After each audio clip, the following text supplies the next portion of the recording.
जय हिंद दोस्तों, आप सभी का एक बार फिर से स्वागत है आपके अपने YouTube परिवार डिफेंस वॉरियर एकेडमी में। दोस्तों, कई जीत बाकी है, कई हार बाकी है, अभी तो जिंदगी का सार बाकी है। यहाँ से चले हैं नए मंजिल के लिए, ये तो एक पन्ना है, अभी तो पूरी किताब बाकी है। जय हिंद दोस्तों, आप सभी का एक बार फिर से स्वागत है आपके अपने YouTube परिवार डिफेंस वॉरियर एकेडमी में। दोस्तों, आज हम एक ही बहुत महत्वपूर्ण टॉपिक का जिक्र करने वाले हैं जो आपकी परीक्षा की दृष्टि से बहुत ही महत्वपूर्ण है, जो आपकी परीक्षा में लगातार इससे प्रश्न आते रहते हैं। आज हमने पूरे 10 वर्षों के प्रश्नों का एक निचोड़ तैयार किया है। वैदिक सभ्यता जिस चैप्टर का नाम है, जिस आज के विषय का नाम है वैदिक सभ्यता, आज उसको हम पढ़ने वाले हैं। पूरे वैदिक सभ्यता से आने वाले जितने भी प्रश्न हैं, आज उसको हमने इस टेस्ट में या इस लेसन में आज कवर किया है आज की कक्षा में। तो चलिए दोस्तों, देखते हैं जो भी महत्वपूर्ण प्रश्न हैं उनको हम लगाते हैं और उसके बारे में जानते हैं। दोस्तों, अगर अभी तक आप नए हैं हमारे चैनल पर तो कृपया प्लीज प्लीज चैनल को सब्सक्राइब करिए। ठीक है दोस्तों, वीडियो को शेयर करिए अपने दोस्तों को। चलिए वीडियो को शुरू करते हैं। देखते हैं दोस्तों, पहला क्वेश्चन क्या है। दोस्तों, आपका पहला प्रश्न है,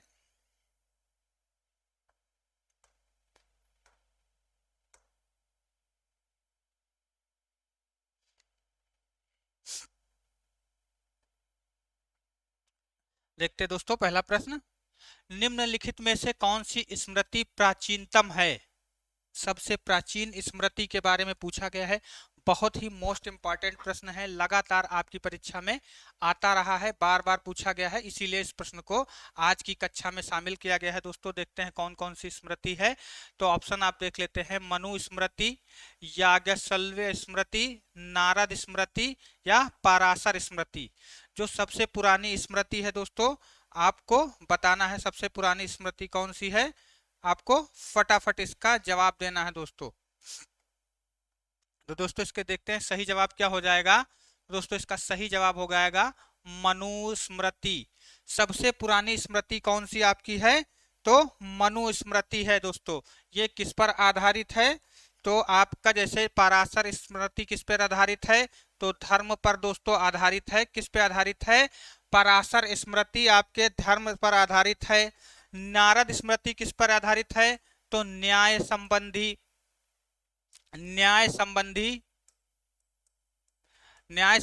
है। याज्ञवल्क्य स्मृति किस पर है, तो धर्म संहिता है, धर्म संहिता पर आधारित है दोस्तों, धर्म संहिता पर आधारित है। तो दोस्तों, अगर आपसे प्रश्न किया जाए कि सबसे प्राचीनतम स्मृति कौन सी है, तो आप बेझिझक छाप देंगे कि मनु स्मृति सबसे प्राचीन स्मृति है।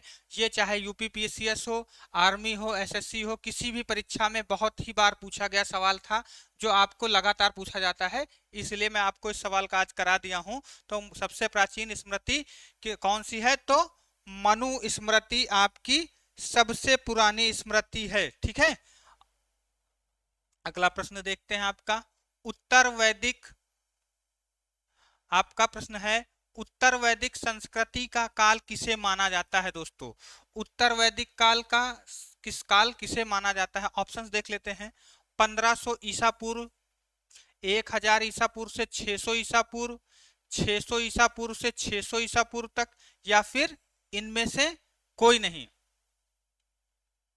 दोस्तों, यहाँ पर उत्तर वैदिक काल के बारे में पूछा गया है। किसके बारे में पूछा गया है, तो उत्तर वैदिक काल के बारे में पूछा गया है। दोस्तों, आपको बता दें कि इसका सही जवाब क्या होगा, तो उत्तर वैदिक काल का दोस्तों जो समय पीरियड था वो था 600 1000 से लेके 600 ईसा पूर्व तक। दोस्तों, जो वैदिक काल या पूर्व वैदिक काल जिसे कहते हैं, पूर्व वैदिक काल का समय था, पूर्व वैदिक काल का जो समय है दोस्तों, वो आपका 1500 से लेके 600 ईसा पूर्व तक है। पूर्व वैदिक काल किसमें क्यों कहा जाता है, तो इसे पूर्व वैदिक काल या रग वैदिक काल भी कहा जाता है। दोस्तों, क्या कहा जाता है, रग वैदिक काल भी कहा जाता है।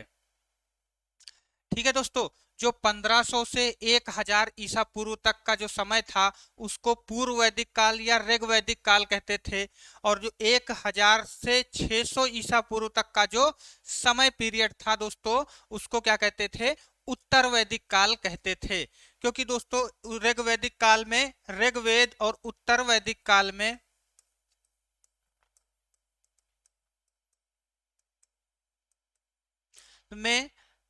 कौन से वेद आते हैं, तो आपका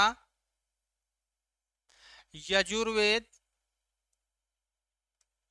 यजुर्वेद, सामवेद और अथर्ववेद, अथर्ववेद के बारे में ज्ञान प्राप्त होता है किसमें, उत्तर वैदिक काल में दोस्तों। ठीक है,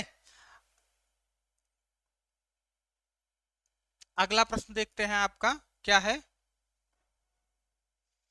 उत्तर वैदिक काल संस्कृति, सॉरी, आर्य शब्द का शाब्दिक अर्थ क्या है, बार बार पूछा जाता है दोस्तों, आर्य शब्द का शाब्दिक अर्थ क्या है। तो देखिए दोस्तों, देखते हैं, वीर या योद्धा, श्रेष्ठ या कुलीन, यज्ञकर्ता या पुरोहित, या विद्वान। तो दोस्तों हम देखेंगे कि जो श्रेष्ठ लोग होते हैं, जो पराक्रमी होते हैं, सुंदर होते हैं, वीर होते हैं, उनके जैसे हमने आपको रामायण आपने देखी होगी, महाभारत आपने देखा होगा, उसमें हमेशा जो द्रौपदी थी वो अर्जुन को या बाकी पांडव पुत्रों को क्या कहती थी, हे आर्य, है ना। तो आपने ऐसा सुना होगा, तो जैसे वो श्रेष्ठ वीर और महान थे, तो इसका जो सही जवाब हो जाएगा वो ऑप्शन नंबर बी हो जाएगा, श्रेष्ठ या कुलीन। दोस्तों आर्य श्रेष्ठ, लंबे चौड़े कदकाठी वाले लोग, तो ऐसे लोग हुआ करते थे आर्य लोग। तो इसका शाब्दिक अर्थ क्या हो जाएगा, ऑप्शन नंबर 20 का सही जवाब होगा श्रेष्ठ या कुलीन दोस्तों। अगला प्रश्न क्या है, इनमें से किस फसल का ज्ञान वैदिक काल के लोगों को नहीं था। ये दोस्तों अभी लेटेस्ट 2019 में प्रश्न आया था पुलिस में, दिल्ली पुलिस का प्रश्न है। तो देखते हैं दोस्तों क्या था कि इनमें से किस फसल का ज्ञान वैदिक काल के लोगों को नहीं था। तो देखते हैं, जौ, गेहूं, चावल या फिर तंबाकू का। तो दोस्तों इसका सही जवाब हो जाएगा ऑप्शन नंबर डी, तंबाकू का ज्ञान किसका नहीं था, आर्यों को किसका ज्ञान नहीं था, तो दोस्तों तंबाकू का ज्ञान नहीं था। बाकी जो आर्य लोग थे या आर्य सभ्यता थी वो कौन सी सभ्यता थी, तो ग्रामीण सभ्यता थी दोस्तों। अच्छा, ग्रामीण सभ्यता थी तो फसलों का तो ज्ञान रहा ही होगा, क्योंकि ग्रामीण सभ्यता ज्यादातर किस पर आधारित थी दोस्तों, तो आपके कृषि या पशुपालन पे ही आधारित होती है। तो आप इससे अंदाजा लगा सकते हैं कि इनका किस पे ज्ञान नहीं रहा होगा, तो तंबाकू पर नहीं था। अगला प्रश्न देखते हैं, प्राचीनतम पुराण कौन सा है। ठीक है दोस्तों, प्राचीनतम पुराण कौन सा है, मत्स्य पुराण, भागवत पुराण, विष्णु पुराण या फिर वायु पुराण। सबसे प्राचीनतम पुराण दोस्तों पूछा गया है, आपको जल्दी जल्दी आंसर करना है।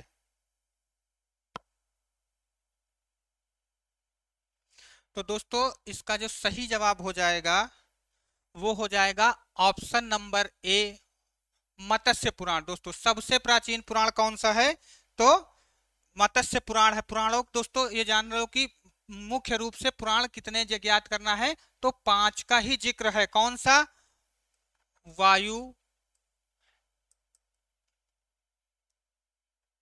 ब्राह्मण, मत्स्य और कौन सा, ऑप्शन नंबर 4 बताओ कौन सा होगा दोस्तों, आपका भागवत, भागवत और आपका कौन सा हो जाएगा,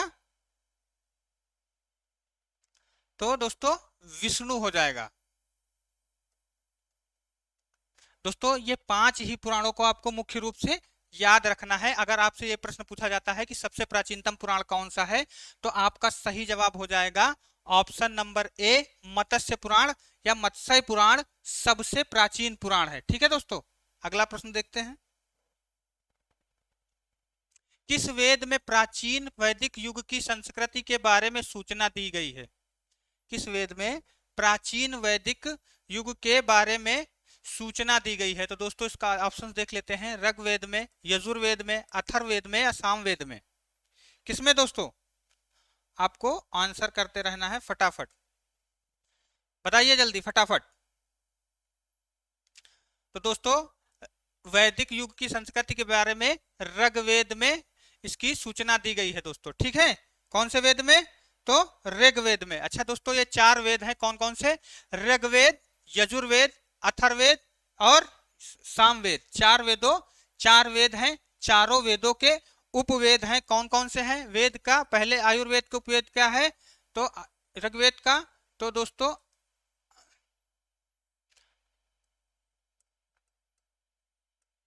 ऋग्वेद का उपवेद कौन सा है?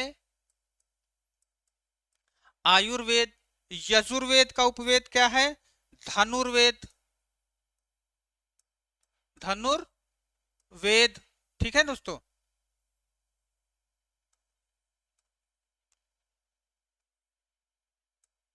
धनुर्वेद। अथर्ववेद का क्या है? तो दोस्तों अथर्ववेद का क्या हो जाएगा?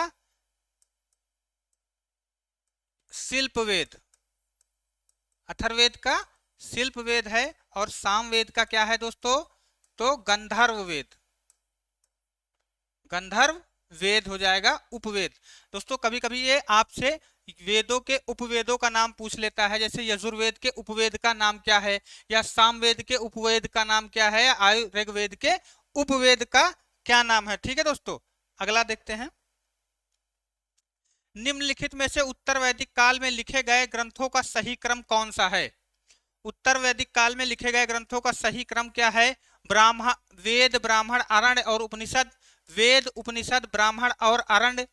उपनिषद, वेद, ब्राह्मण और अरण्य, या फिर वेद, अरण्य, ब्राह्मण और उपनिषद? आपको फटाफट बताना है दोस्तों। तो इसका सही जवाब हो जाएगा वेद, ब्राह्मण, अरण्य और उपनिषद। दोस्तों आपको पता होना चाहिए कि जो वेद थे उनको, वेदों को पढ़ने का अधिकार सबको नहीं था, या फिर सब लोग वेद नहीं पढ़ सकते थे। तो वेदों को समझने के लिए ब्राह्मण, अरण्य और उपनिषदों का सहारा लिया जाता था। ठीक है दोस्तों, समझ में आया? किसका सहारा लिया जाता था?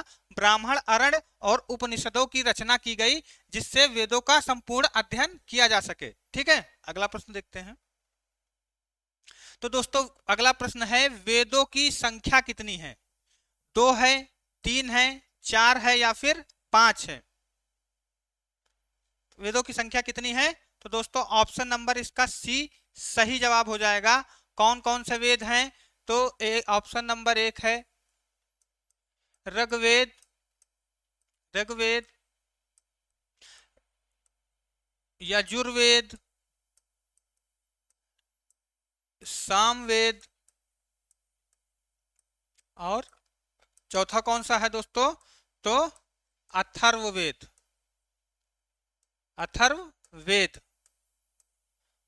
ठीक है दोस्तों, तो वेदों की संख्या कितनी है? वेदों की संख्या 4 है। ठीक है, अगला प्रश्न देखते हैं। ऋग्वेद में अघन्या वध योग्य नहीं शब्द का प्रयोग किसके लिए किया गया है? ब्राह्मण के लिए, गाय के लिए, स्त्री के लिए या पुरोहित के लिए? देखिए दोस्तों, ब्राह्मण ऋग्वेद में अघन्या वध योग्य नहीं शब्द का प्रयोग किसके लिए किया गया है? किस जानवर के लिए ऋग्वेद में अघन्या या वध न करने योग्य पशु का कहा गया है? बताइए। ब्राह्मण, गाय, स्त्री, पुरोहित? तो दोस्तों इसका सही जवाब होगा वो ऑप्शन नंबर बी। 100 बार कम से कम आपकी परीक्षाओं में लगातार विगत वर्षों में यह प्रश्न पूछा जाता है कि अघन्या शब्द किसके लिए इस्तेमाल किया जाता है दोस्तों, है ना? या वध न करने वाला पशु कौन सा था वैदिक काल में? तो दोस्तों क्या हो जाएगा? गाय हो जाएगा दोस्तों। ठीक है, और दोस्तों आपको बता दें कि वैदिक काल में गाय सबसे बड़ा धन थी दोस्तों।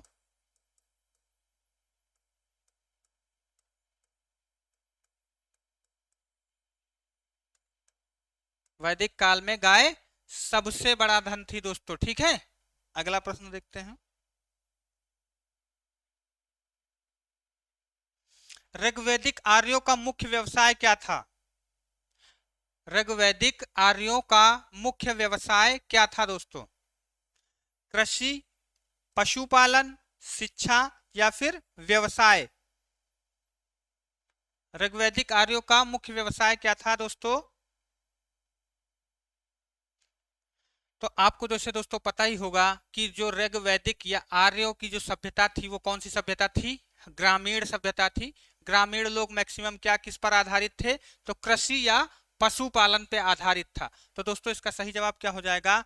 ऑप्शन नंबर ए सही जवाब हो जाएगा। ऋग्वैदिक काल मुख्य व्यवसाय कृषि था। ठीक है, अगला प्रश्न देखते हैं। भारतीय संगीत का आदि ग्रंथ कहा जाता है? कौन सा वेद को भारतीय संगीत का आदि ग्रंथ कहा जाता है दोस्तों? किस वेद को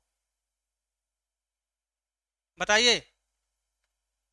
किस वेद को भारतीय संगीत का आदि ग्रंथ कहा जाता है?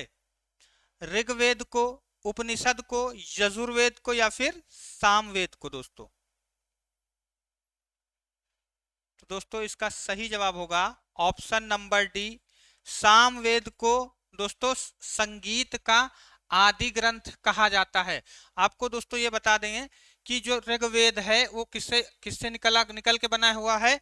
जो सामवेद है, सॉरी, वो ऋग्वेद से ही बना हुआ है। और जो इसमें ऋग्वेद में जो गायन संबंधी जिक्र हुआ था उसको एक हटा के वेद सामवेद, अब सामवेद का निर्माण किया गया है। ठीक है, तो गायन संबंधित कौन सा ग्रंथ वेद है?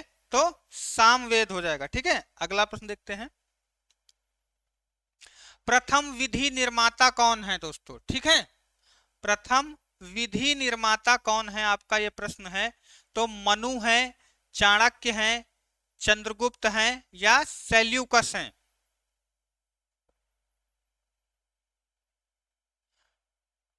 तो दोस्तों इसका सही जवाब होगा ऑप्शन नंबर ए, मनु को प्रथम विधि निर्माता के रूप में माना जाता है।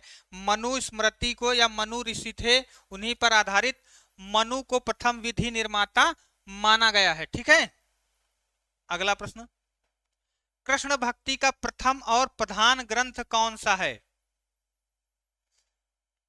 कृष्ण भक्ति का प्रथम और प्रधान ग्रंथ कौन सा है? महाभारत है, श्रीमद् भगवत गीता है, गीत गोविंद है या फिर इनमें से कोई नहीं है?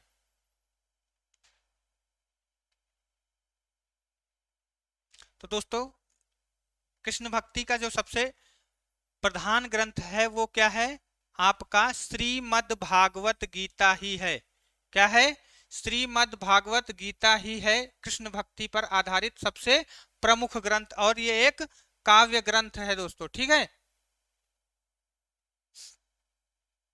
अगला प्रश्न देखते हैं आपका। ऋग्वेद में संपत्ति का प्रमुख रूप क्या है? संपत्ति का प्रमुख रूप क्या है आपका? बहुत ही इंपॉर्टेंट प्रश्न है। गोधन है, भूमि है, सी ऑप्शन है ए और बी दोनों, या फिर इनमें से कोई नहीं?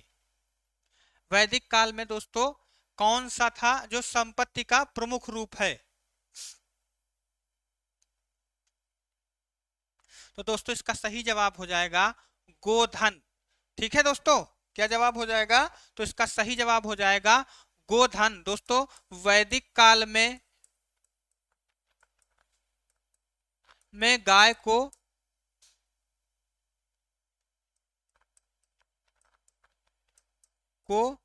धन के रूप में प्रयोग किया जाता था दोस्तों।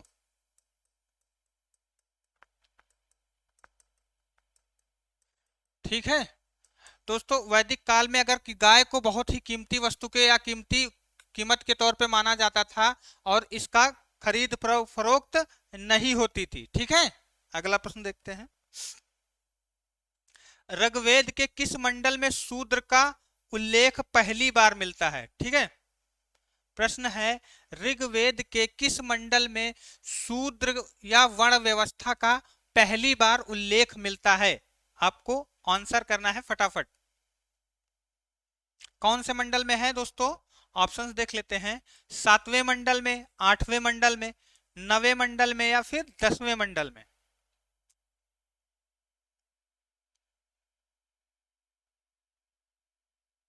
तो इसका सही जवाब होगा वो ऑप्शन नंबर डी, सही जवाब होगा। ऋग्वेद के 10वें मंडल में दोस्तों वर्ण व्यवस्था का जिक्र किया गया है। और ऋग्वेद में कितने मंडल हैं? तो 10 मंडल हैं। ठीक है, कितने मंडल हैं ऋग्वेद में? 10 मंडल हैं। अंतिम मंडल में ही किसका वर्ण व्यवस्था या जाति व्यवस्था, सामाजिक व्यवस्थाओं का वर्णन मिलता है? किसमें? 10वें मंडल में। नवा मंडल किस पे आधारित है? तो दोस्तों सोम देवता पर, सोम देवता को आधारित है। ठीक है, सोम देवता का जिक्र किसमें है? तो ऋग्वेद के 9वें मंडल में है। अगला प्रश्न क्या है? पुराणों की संख्या कितनी है दोस्तों? पुराणों की संख्या कितनी है दोस्तों? तो कितनी है? 18, 19, 20 या फिर 21? कितनी है दोस्तों? आपको इस सवाल का जवाब फटाफट देना है। पुराणों की संख्या कितनी है? तो दोस्तों जो पुराणों की संख्या है वो कितनी है? वो है 18। ठीक है, और सबसे प्राचीन पुराण कौन सा है? मैंने आपको बताया है। तो सबसे प्राचीन पुराण कौन है? तो मत्स्य पुराण से पुराण कौन सा सबसे प्राचीन पुराण है? और मुख्य रूप से कौन कौन से पुराण हैं? तो दोस्तों वायु, अग्नि, भागवत और विष्णु। ठीक है, ये दोस्तों 5 पुराण आपको मुख्य रूप से याद रखना है। ठीक है, अगला प्रश्न देखते हैं। गायत्री मंत्र की रचना किसने की है? ठीक है, आपसे बहुत ही बार पूछा गया, आपकी परीक्षाओं में प्रश्न है कि गायत्री मंत्र की रचना किसने की है? तो ऑप्शंस देख लेते हैं। वशिष्ठ ने की है, विश्वामित्र ने की है, इंद्र ने की है या परीक्षित ने की है? दोस्तों जवाब करिए। तो दोस्तों इसका सही जवाब होगा वो ऑप्शन नंबर ए हो, सॉरी ऑप्शन नंबर आपका बी हो जाएगा। विश्वामित्र ने किसकी रचना की है? गायत्री मंत्र की रचना की है। इसका उल्लेख कौन सा है, कौन से मंडल में है? तो तीसरे मंडल में दोस्तों, मंडल में इसका गायत्री मंत्र का उल्लेख है। कौन सा? ऋग्वेद के तीसरे मंडल में गायत्री मंत्र का उल्लेख मिलता है। ठीक है दोस्तों, ये दोस्तों बहुत ही मोस्ट इंपॉर्टेंट प्रश्न है जो आपकी किसी भी परीक्षा की दृष्टि से बहुत ही महत्वपूर्ण है। अगर वीडियो आपको अच्छा लग रहा हो तो दोस्तों वीडियो को कम से कम एक बार लाइक करना ना भूलें। ठीक है, आगे देखते हैं। वैदिक धर्म का मुख्य लक्षण इनमें से किसकी उपासना थी? जो वैदिक काल था, उस वैदिक काल के लोग मुख्य रूप से किसकी उपासना करते थे? ठीक है, प्रकृति की उपासना करते थे, पशुपति की करते थे, देवी माता की करते थे या दोस्तों त्रिमूर्ति की करते थे?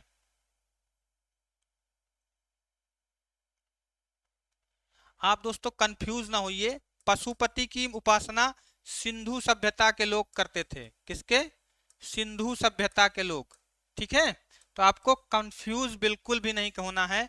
तो इसका दोस्तों सही जवाब होगा वो ऑप्शन नंबर ए हो जाएगा।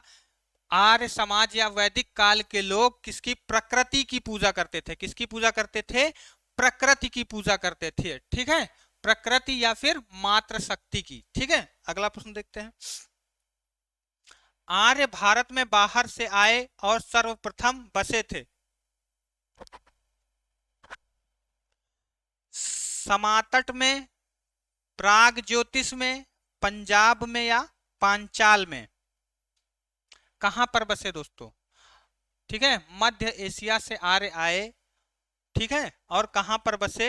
तो इसका सही जवाब हो जाएगा ऑप्शन नंबर सी, इसका सही जवाब हो जाएगा, पंजाब में बसे। आपसे दोस्तों कई बार ये प्रश्न पूछता है कि आर्य कहां से आए, ये कथन किसने कहा? तो दोस्तों मैक्स मूलर ने क्या कहा था? आर्य मध्य एशिया से आए, ये किसने कहा? मैक्स मूलर ने।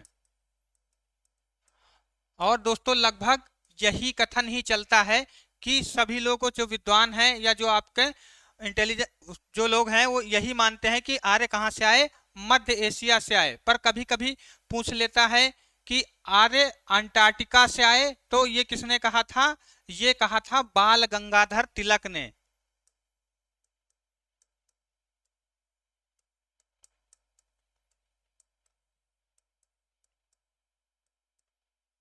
किसने कहा?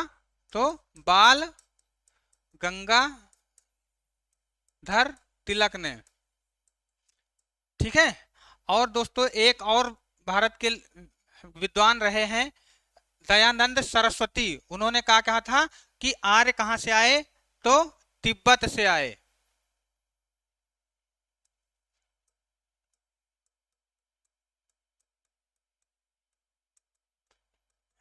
ये किसने कहा? तो दोस्तों दयानंद सरस्वती।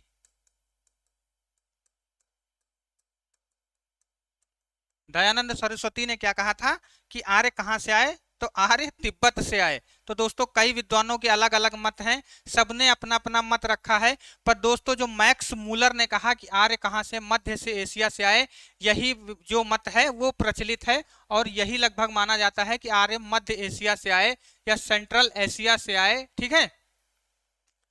अगला प्रश्न देखते हैं।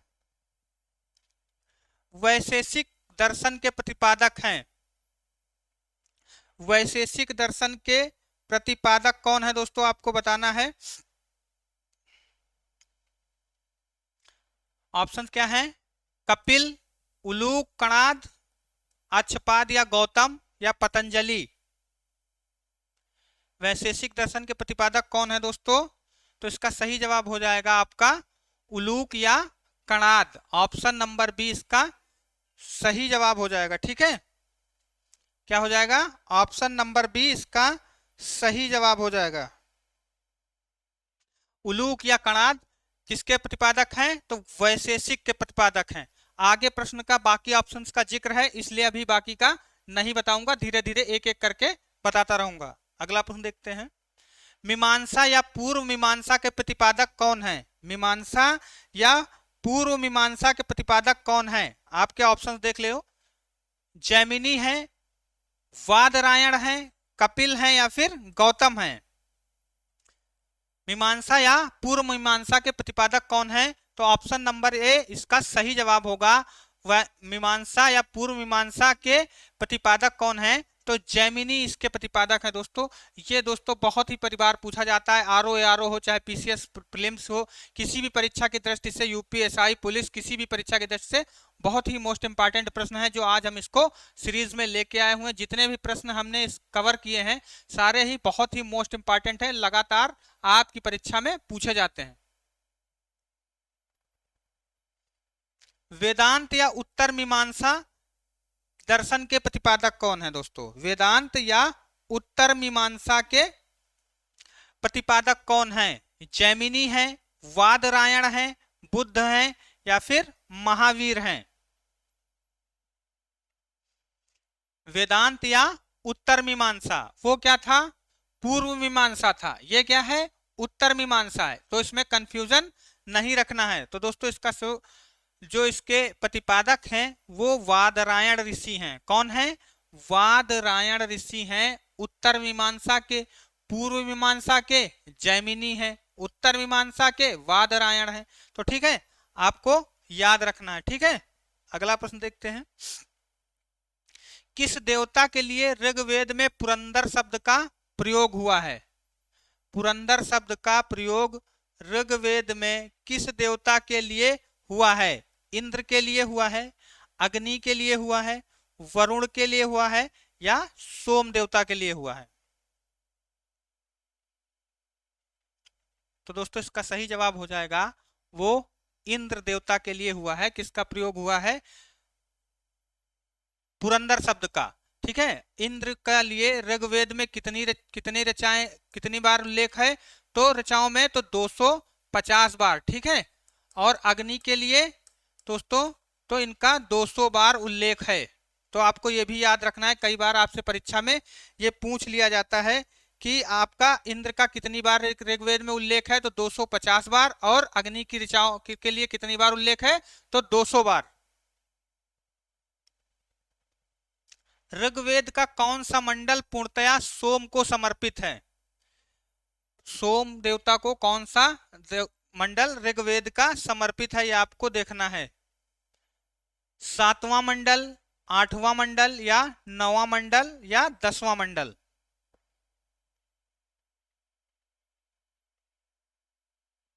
तो इसका सही जवाब होगा ऋग्वेद का 9वां मंडल। किसको समर्पित है? सोम देवता को। सोम देवता को समर्पित है। सोम देवता को और किस नाम से जानते हैं? तो वनस्पति का देवता। ठीक है, वनस्पति का देवता कहते हैं इनको। किसको? सोम देवता का उल्लेख ऋग्वेद के 9वें मंडल में हुआ है।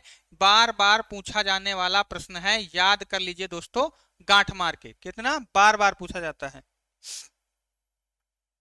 प्रसिद्ध 10 राजाओं का युद्ध दशराज युद्ध किस तट पर लड़ा गया? दशराग युद्ध किस नदी पर लड़ा गया? तो बताइए दोस्तों, गंगा नदी पर, ब्रह्मपुत्र नदी पर, कावेरी नदी पर, या फिर पौरुषणी नदी पर? फटाफट जवाब करिए।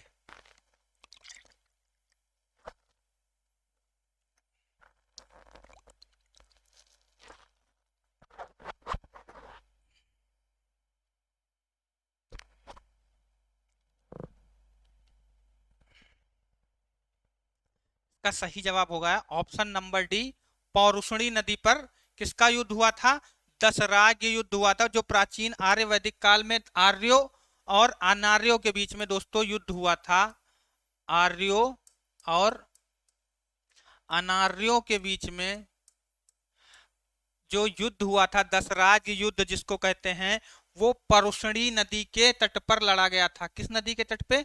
परुषणी नदी के तट पर लड़ा गया था। ठीक है, परुषणी नदी को दोस्तों आधुनिक नाम क्या है? तो इसका जो आधुनिक नाम है वो रावी नदी है। ठीक है, या परुषणी नदी का कभी कभी आपसे ये पूछ लिया जाता है कि इसका आधुनिक नाम क्या है, तो इसका आधुनिक नाम क्या हो जाएगा? रावी नदी हो जाएगा। ठीक है, अगला प्रश्न देखते हैं। 10 धर्मशास्त्रों में भू राजस्व की दर क्या थी? दोस्तों जो वैदिक सभ्यता थी या वैदिक काल में जो जो कर की दर थी, जो राजा द्वारा कर लिया जाता था, उसकी दर क्या थी? वो 1/3 थी, 1/4 थी, 1/6 थी, या 1/8 थी? जवाब करिए दोस्तों। जो वैदिक काल में दोस्तों कर की दर थी वो 1/6 थी। ठीक है, प्रजा के द्वारा 1/6 हिस्सा या 1/6वां हिस्सा प्रजा से कर के रूप में एकत्रित किया जाता था। ठीक है, तो 1/6 थी। ऋग्वेद में कितने सूक्त हैं? ऋग्वेद में कितने सूक्त हैं दोस्तों? 1017, 1020, 1028, या 1128? ऋग्वेद में कितने सूक्त हैं? तो दोस्तों इसका सही जवाब हो जाएगा 1028 सूक्त। किसमें है? ऋग्वेद में 1028 सूक्त हैं। 1024 MB में अगर 4 MB और मिला दो, 1024 MB में अगर 4 और मिला दो तो कितना हो जाता है? 1028। ठीक है दोस्तों, तो 1 GB बन जाएगा, मतलब 1028 सूक्त हैं। आपको इस तरह से याद रखना है। 1028 सूक्त हैं। और कितने मंडल हैं? तो ऋग्वेद में दोस्तों 10 मंडल हैं। ठीक है, कितनी ऋचाएं हैं? तो 10,462 क्या हैं, ऋचाएं हैं। ठीक है, कितनी ऋचाएं हैं, तो 10,462 ऋचाएं हैं, किसमें, ऋग्वेद में। अगला प्रश्न देखते हैं, गायत्री मंत्र देवी स्मृत सावित्री को संबोधित किस पुस्तक में मिलता है? ऋग्वेद में मिलता है, यजुर्वेद में, उपनिषद में, या भागवत गीता में? तो दोस्तों ऋग्वेद के तीसरे मंडल में गायत्री सूर्य देवता को समर्पित गायत्री मंत्र है। ठीक है, इसकी रचना किसने की है? तो विश्वामित्र जी ने इसकी रचना की है।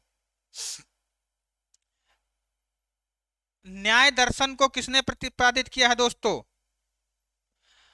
चरवाक ने, गौतम ने, कपिल ने, या फिर जैमिनी ने? फटाफट जवाब करिए, न्याय दर्शन को किसने प्रतिपादित किया है?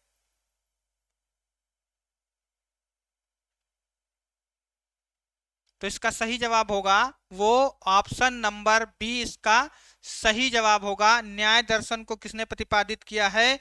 तो गौतम ऋषि ने प्रतिपादित किया है। ठीक है, अगला प्रश्न देखते हैं, प्राचीन भारत में निष्क से जाने जाते थे। यूपीपीसीएस 2021 में लगातार पूछा गया प्रश्न है।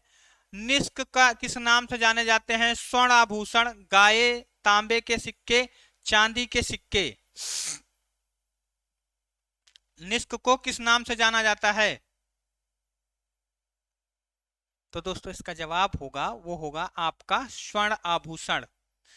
स्वर्ण आभूषण होगा निष्क को। प्राचीन भारत में स्वर्ण आभूषण को किस नाम से जानते थे?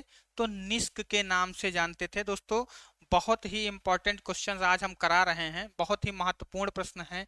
इससे पहले हमने किसका जिक्र किया था? तो इससे पहले हमने सिंधु सभ्यता का जिक्र किया था।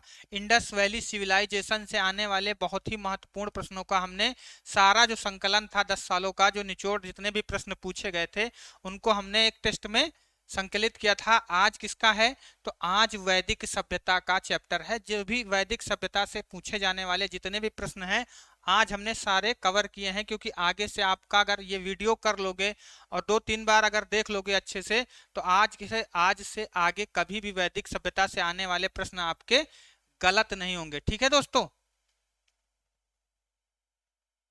प्राचीनतम व्याकरण अष्टाध्यायी के रचनाकार हैं। दोस्तों आपसे अष्टाध्यायी के रचनाकार के नाम पर पूछा गया है। गौतम ऋषि हैं, कपिल मुनि हैं, पतंजलि हैं, या फिर पाणिनि हैं?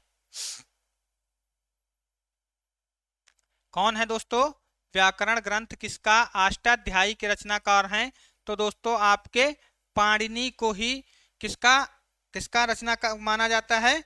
पाणिनि को ही अष्टाध्यायी का रचनाकार माना जाता है। ठीक है, अगला प्रश्न देखते हैं, योग दर्शन के प्रतिपादक कौन हैं? पतंजलि, गौतम, जैमिनी, या फिर शंकराचार्य? योग दर्शन का प्रतिपादन किसने किया है? पतंजलि ने किया है, गौतम ने किया है, जैमिनी ने किया है, या फिर शंकराचार्य ने किया है? दोस्तों आपको याद होगा कि इस समय कौन सिखाता है? तो बाबा रामदेव सिखाते हैं, और उनके आश्रम का क्या जो प्रोडक्ट्स हैं उसका क्या नाम है? तो पतंजलि है। तो इससे याद कर सकते हैं कि योग दर्शन का प्रतिपादन किसने किया है? तो पतंजलि ने।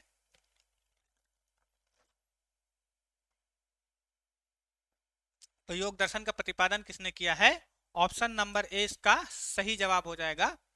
योग दर्शन का प्रतिपादन पतंजलि ने किया है। दोस्तों अगला प्रश्न क्या है, उपनिषद पुस्तकें आधारित हैं धर्म पर, योग पर, विधि पर, या फिर दर्शन पर? दोस्तों वेदों के अध्ययन करने के लिए धर्म ग्रंथ बहुत सारे धर्म ग्रंथों की रचना की गई थी, उसमें से उपनिषद भी एक है। तो आप बताइए कि धर्म पर आधारित है, योग पर आधारित है, विधि पर आधारित है, या दर्शन पर आधारित है? उपनिषद की पुस्तकें किस पर आधारित हैं? तो इसका सही जवाब होगा दोस्तों आपका ऑप्शन नंबर डी, दर्शन पर आधारित हैं। उपनिषद की पुस्तकें किस पे आधारित हैं? तो दर्शन पर आधारित है। अगला प्रश्न देखते हैं। आरंभिक वैदिक सभ्यता में सर्वाधिक वर्णित नदी है। वैदिक सभ्यता मतलब ऋग वैदिक काल में सबसे वर्णित नदी कौन सी है, या सबसे पवित्र नदी कौन सी है? सबसे पवित्र नदी कौन सी है? पवित्र नदी कौन सी है ऋग्वैदिक काल में?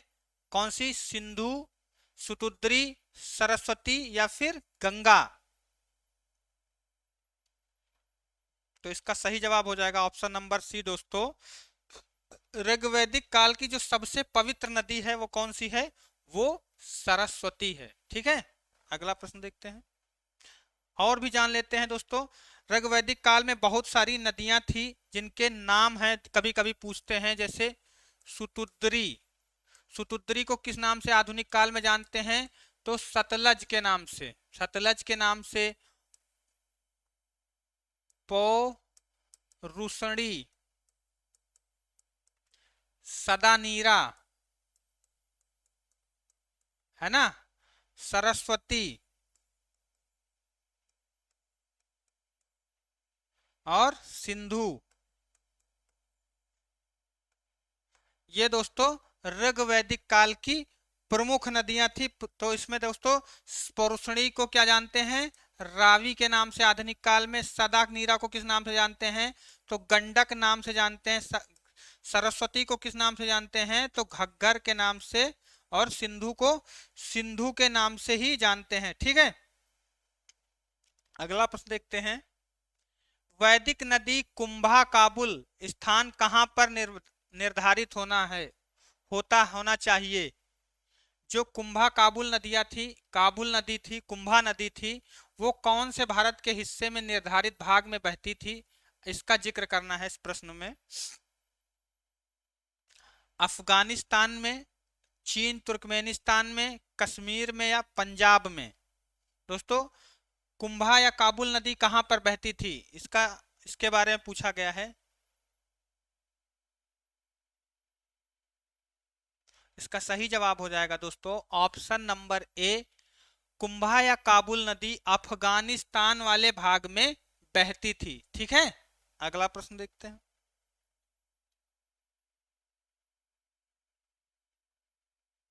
कपिल मुनि द्वारा प्रतिपादित दार्शनिक प्रणाली है कौन सी? पूर्व मीमांसा, सांख्य दर्शन, न्याय दर्शन या उत्तर मीमांसा? कपिल मुनि द्वारा प्रतिपादित है, तो इसका सही जवाब होगा दोस्तों वो सांख्य दर्शन। इसका सही जवाब हो जाएगा। क्या हो जाएगा? सांख्य दर्शन इसका सही जवाब हो जाएगा। कपिल मुनि द्वारा प्रतिपादित दर्शन है या दार्शनिक प्रणाली है वो सांख्य दर्शन है। ठीक है, भारत के किस स्थल की खुदाई से लौह धातु के प्रचलन के प्राचीनतम प्रमाण मिलते हैं? लौह धातु के प्राचीनतम प्रमाण भारत के किस क्षेत्र में खुदाई से प्राप्त होते हैं? इस प्रश्न का जिक्र है, आपको जवाब देना है दोस्तों। तक्षशिला से, अतरंजी खेड़ा से, कौसंबी से या हस्तिनापुर से? तो इसका सही जवाब होगा वो अतरंजी खेड़ा हो जाएगा दोस्तों। अतरंजी खेड़ा पुरातात्विक स्थल से उत्खनन से लौह के साक्ष्य प्राप्त होते हैं। इससे हम लोग ये कह सकते हैं कि आर्य लोग या वैदिक काल में किस धातु की खोज हुई? तो लौह धातु। कभी कभी ये प्रश्न पूछ लिया जाता है, वैदिक काल में किस धातु की खोज हुई? तो दोस्तों क्या हो जाएगा? लोहा। लोहा इसका सही जवाब हो जाएगा। वैदिक काल में लौह धातु की खोज हुई। ठीक है, और इसके साक्ष्य कहां से मिलते हैं? तो अतरंजी केड़ा की खुदाई से। ठीक है, या उत्खनन से। कर्म का सिद्धांत संबंधित है। कर्म का सिद्धांत न्याय से, मीमांसा से, वेदांत से या वैशेषिक से?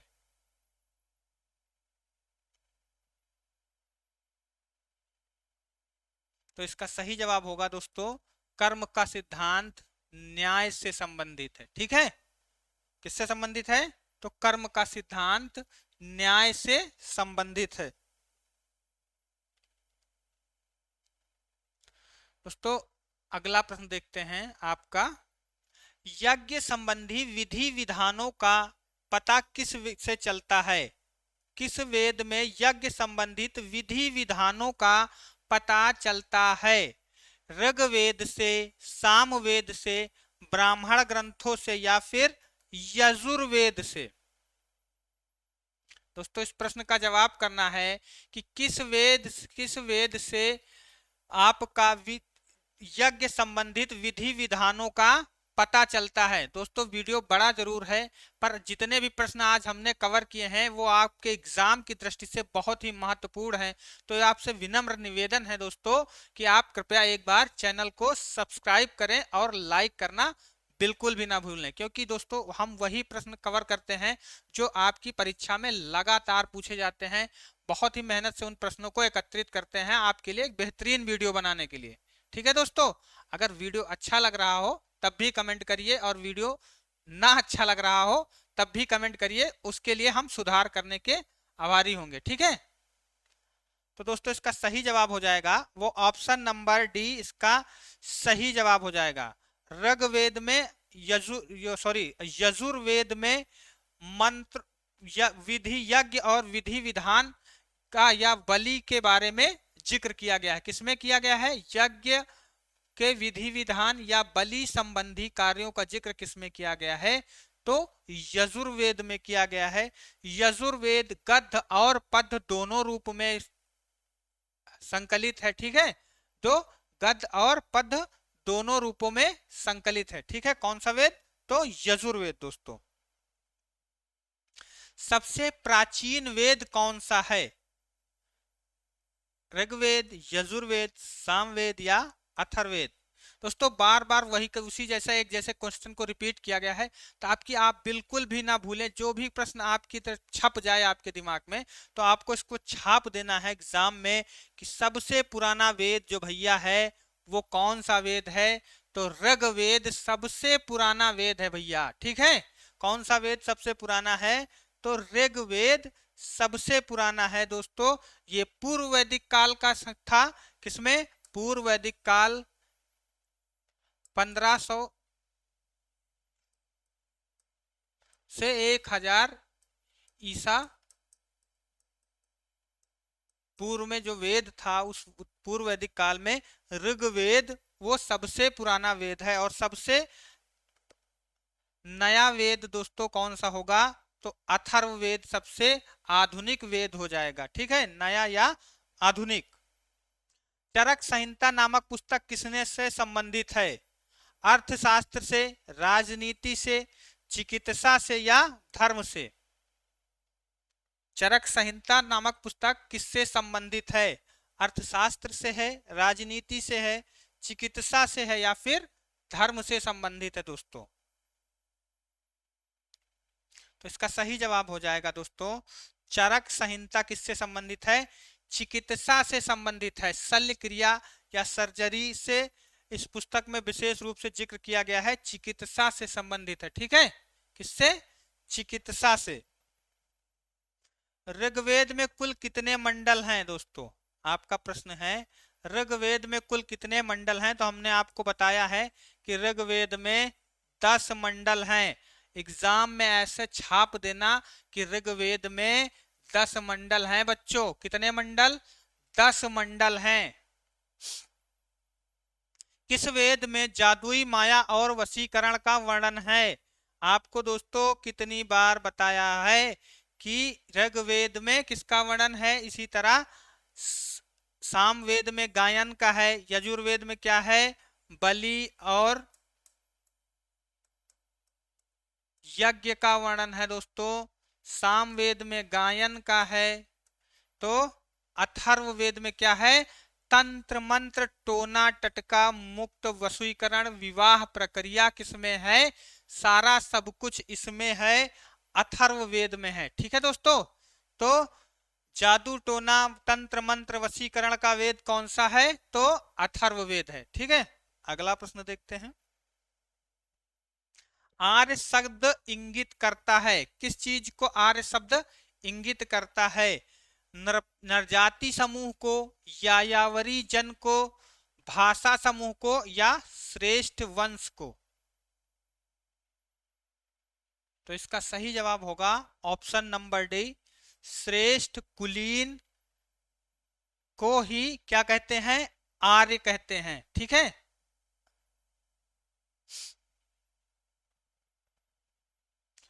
तो दोस्तों ये थे आज के बहुत ही महत्वपूर्ण आपके इंपॉर्टेंट प्रश्न।